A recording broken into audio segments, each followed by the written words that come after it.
सुबह से इतना आनंद में है कि आज नंद बाबा के यहाँ जाऊंगा, इतने वर्षन बाद मुंह को कुछ मांगवे को अवसर मिलो है। इतना सुंदर प्रसंग है, हमारे ब्रज के संत सुनते हैं रोने लगते हैं। नंद बाबा सबको लुटा रहे हैं, तभी देखते हैं कि दूर ढाणी का खड़ा है चुपचाप, 80 बरस की प्रतीक्षा। नंद बाबा को जैसे देखा, नंद अरे इतकुआ यहाँ पे आ गया, और दौड़ करके ढाणी के को अपने हृदय से लगा, भैया तेरी प्रार्थना सो हमारे घर देख नीलमणि जैसो लाला भयो है, आज चूक मत करियो, आज चूक मत करियो, बहुत दिनान बाद तू को अवसर मिलो, मांग ले, जो तू जो कहे को सब दूंगा तो को, बता कहा चाहिए। बोले बाबा एक बार लाला को दर्शन तो कराए तो है कैसो। और नंद बाबा ढाणी के को लेके गए, जैसे ही यशोदा मैया ने लाला गोद में दियो, नंद बाबा बोले अब तू काम कर, लाला गोद में लेके बता तू को कहा दूं।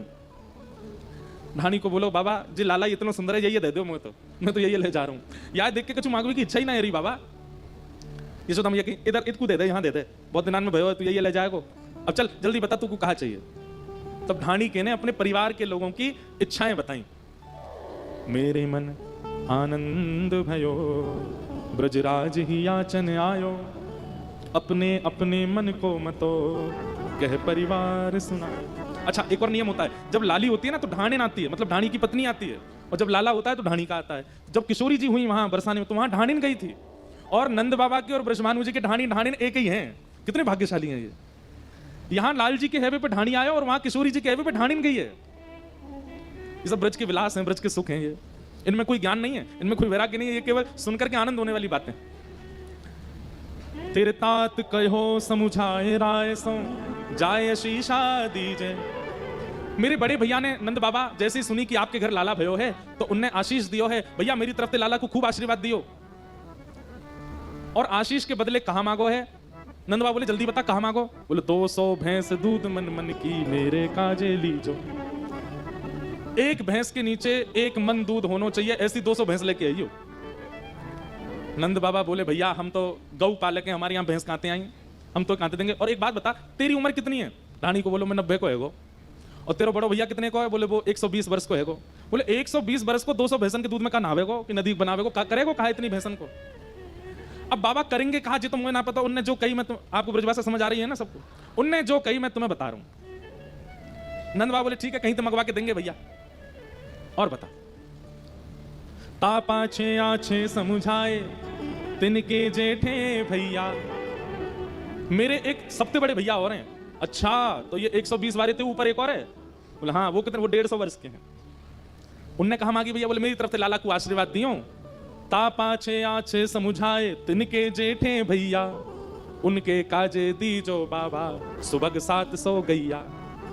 700 गैया।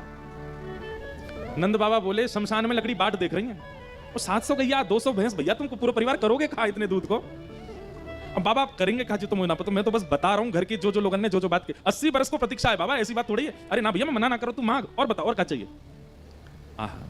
बोले मैं दोनों भैया की बात सुन के आने लगो। बेटा बड़ो सुखदाई तैसी वाके साथी, वाके काजे दीजो बाबा मत मदा तो हाथी। मेरा एक बेटा है और वो अपने साथी के संग खूब घूमे, तो मोते बोला बाबा हमारे यजमान के घर लाला भयो है, बधाई में मेरे काजे के मतवालो हाथी लेके आओ, मैं अपने सब सखान में बैठाऊंगा। जब सब मोते पूछेंगे भैया हाथी कहां से आयो, तब कहूंगा नंद घर आनंद भयो जय कन्हैया लाल के, हमारे यजमान के लाला भयो है और उनने मुझको हाथी दियो है। सब जगह प्रचार करूंगा लाला को। नंद बाबा बोले ठीक है हाथी देंगे। अच्छा ये सब बातें हो रही हैं और चारों तरफ ब्रजवासी बैठ करके सुन रहे हैं कि नंद बाबा कितने उदार मना हो गए, अचानक से कितनी उदारता नंद बाबा में आ गई है। बोले मैं अपनी बेटा की बात सुन के आने लगो। इतने में ही मेरी एक बेटी एक लाडली मेरी चलत आए भाई ठाड़ी। पिताजी हमारे यजमान के घर लाला भयो, मेरे काजी कहा लाओगे? बोले लाली तू बता कहा लाऊं? बोले मैं तो लाला को खिलावे जाऊंगी नंद भवन। तो मैंने की चल मेरे संग। बोले ऐसे ना जाऊंगी तो सहित कहार पालकी ले हूं सोजो भरियो गाड़ी। नंद बाबा से जाके कहो कि एक सोने की पालकी भिजवा में, और वो पालकी भी ऐसी हो कि वो हमेशा मेरे पास ही रहे, और वह उठावे वाले 4 कहार भी नंद बाबा भेजें, वह पालकी में सज धज के जाऊंगी तब लाला खिलाऊंगी। नंद बाबा बोले अरे ए भैया मुनीम अभी पालकी भिजवा, ये ढाणी के की लाली अभी आनी चाहिए, और तेरी लाली ना वो हमारी लाली है। ये सब सुनकर के ब्रजवासी कह रहे हैं भैया नंद बाबा कहा है गो, ये तो इतने उदार है रहे हैं, नेत्र सजल हो रहे हैं लोगों के। ठाकुर जी जीवन में आते हैं तो ऐसे ही हो जाते हैं। और बता और क्या चाहिए? है सब घर के लोग पुरनाए अभी तो बहुत हैं, सुन लो। बोले इतने में ही मेरी बहू आज तक मुंह से बोली नहीं, मेरी बहू मुझे आज तक कभी बोली नहीं, लेकिन आज पहली बार बोली। बोले ससुर जी, पिताजी एक बात कहूं, बुरा मत मानियो। मैंने कहा हाँ लाली बोल। मेरे पिताजी ने आपके छोरा ते मेरो ब्याह यामारे करायो क्योंकि आप नंद बाबा के ढांडी हो, लेकिन जब ते मैं ब्याह के आई हूं मैंने तो कभी कछु सुनो नहीं कि नंद बाबा के यहाँ ते कछु आयो हो। आज पहली बार आप मांगवे जा रहे हो तो मेरी तरफ से भी आशीष दियो और कछु लेके आई हूं। बोले बता ना बहू, तू बता। बेटा बधू लाज तज मोसो, घूंघट मुख दे बोली, नख सिख सो गहनों सब ले हूं, ती हर से ती चोली। पैर के नख से लेकर के सिख तक जितने गहने होते हैं सब बनवा के लाओ, और बढ़िया सुंदर साड़ी लेके आई हूं, भाई पहन के लाला को मिलवे जाऊंगी। नंद बाबा के नेत्र सजल है। बोले भैया तेरी बहू हमारी बहू देंगे, और बता। बोले मैं सबकी बात मान के आन लगो, इतने में ही मेरी मैया आई। नंद बाबा बोले अभी बैठी है तेरी मैया? इतने बड़े बड़े तुम सबरे है गए, तुम्हारी मैया अभी बैठी? हाँ बैठी। कितने साल की है? बोले मैया 220 वर्ष की है गई। भाई द्वापर युग में तो बड़ी उम्र के लोग होते थे। बिना दांत वाली मेरी अम्मा आकर के बोली, ए रुक जा, डट जा, यहाँ पे नंद बाबा के कुल खानदान के ढाणी के हैं हम, और ये नंद बाबा के यहाँ इतने साल बाद लाला भयो है, कोई कछु मांग रहो, कोई कछु मांग रहो, मेरी बात सुन के जा। मैंने चरण पकड़े, मैया बोल कहा कह रही है? मेरी मात कहो समुझाए राय सो, मेरी मैया मेरे सामने बैठ गई और जाकर के बोली, ऐसो दान मांगियो नंद सो, हम बहुरी न मांगे भीख। अरे लाला इतनो मांग के आइयो, इतनो मांग के आइयो, इतनो मांग के आइयो कि हमारी पुश्तें उनते ही खाती रहे, हमें कभी मांगना ही नहीं पड़े। हम 80 साल तो है गए प्रतीक्षा करते करते, अब प्रतीक्षा ना करेंगे, हमारे कुल खानदान के सब बालक घर बैठे बैठे खाते रहे, कोई को कुछ करना नहीं पड़े, इतनो दान लेके आइयो।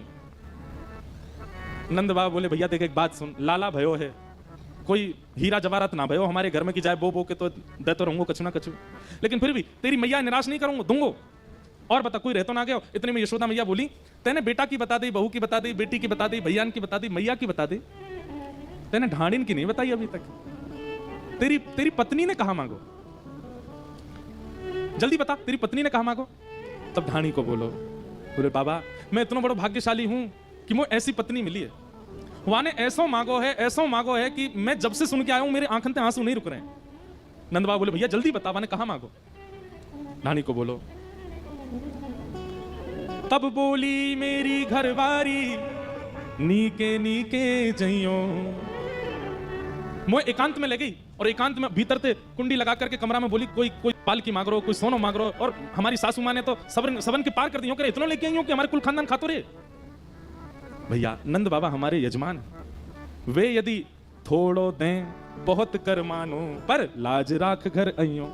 मैं एकांत में ले गई और एकांत में भीतर से कुंडी लगा करके कमरा में बोली, कोई 200 भैंस मांग रहो, कोई 700 गैया मांग रहो है, कोई पालकी मांग रहो, कोई सोनो मांग रहो, और हमारी सासू मां ने तो सबन के पार कर दी, इतना लेके आई हो कि हमारे कुल खानदान खातो रे।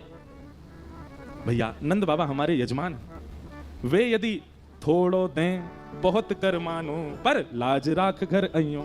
कहीं वहां ऐसी बात नहीं आ जाए, देखो कैसो भिखारी मांगता आयो, इतना मांग रहो। अगर नंद बाबा एक तुलसी दल भी दे दें तो वाकू सिर पर रख के नाचते हुए गए रही हूं, लेकिन हमारी लाज रख के आई हूं, इतना मांगने की जरूरत नहीं है।